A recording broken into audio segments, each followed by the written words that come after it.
Hello friends, this is Shilpa Bharat Adurkar, lecturer in physics,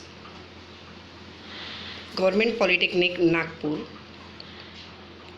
I welcome you all for the case study done on the semiconductor for the case study in International Faculty Development Program on Environment and Sustainability. Today, the semiconductor industry is one of the fastest growing manufacturing sectors in not only India but also in the world. The word semiconductor technically refers to any member of the class of solid crystalline materials that is characterized by an electrical conductivity better than that of insulator, for example plastic, but less than that of the good conductor, for example copper. Semiconductors are particularly useful as a base material in the manufacturing of computer chips, and the term semiconductor has actually come to be synonymous with the computer chips themselves. However, semiconductors are not only used in computers.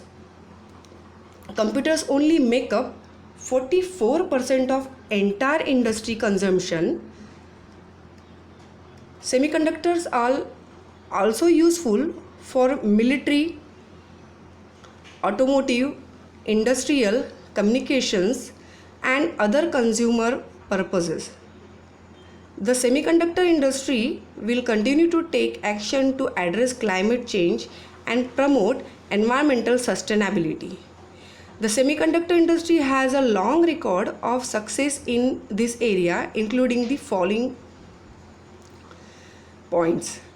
The semiconductors seems to be anywhere and everywhere throughout our everyday lives. Yet it is surprising how little most people know about how they actually work or about the potentially devastating effects their manufacturing can have on the environment and human health. The question arises, why don't we hear more about this on news? If semiconductors are so ubiquitous in our day-to-day lives, why is there so little awareness about the serious environmental and health risks that are involved in their manufacturing process? Part of the problem is that little is known about the long-term health and environmental consequences of exposure to the chemicals that are used in the process.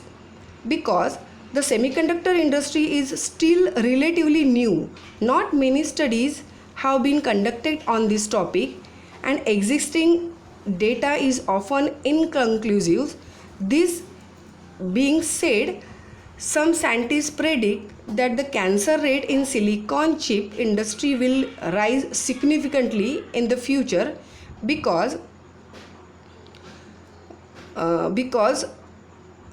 cancer can take as long as 20 to 25 years to manifest itself in populations of exposed workers.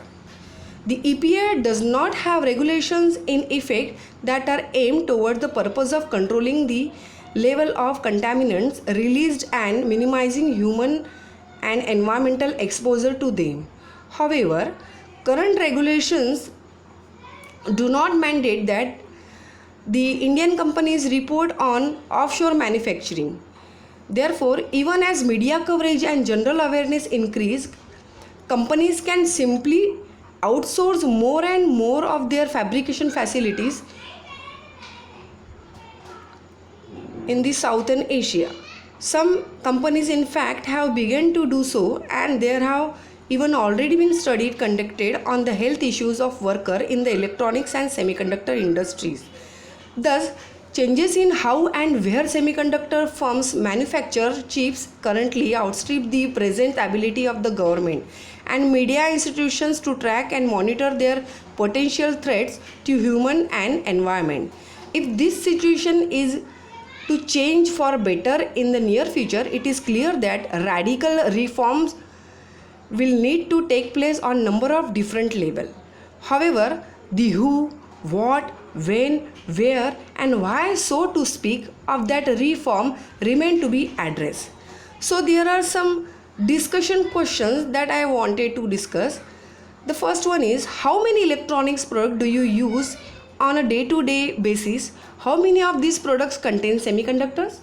Second one, who do you think is ultimately responsible for initiating reform? The government, the corporation, or the consumer? The next one, do you think that the health and environmental incident related to the semiconductor manufacturing will remain isolated incidents, or do you think that this incident will become epidemic in the future? The last question, do you think that nanotechnology will help the problem or make the problem worse? So the answers to all the questions will come to the use of green technology.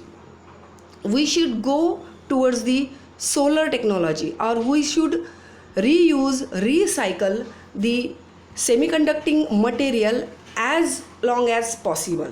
So according to this case study, my advice to all the generation is, we should reuse, reduce, and recycle all the semiconducting material as possible to us. Thank you.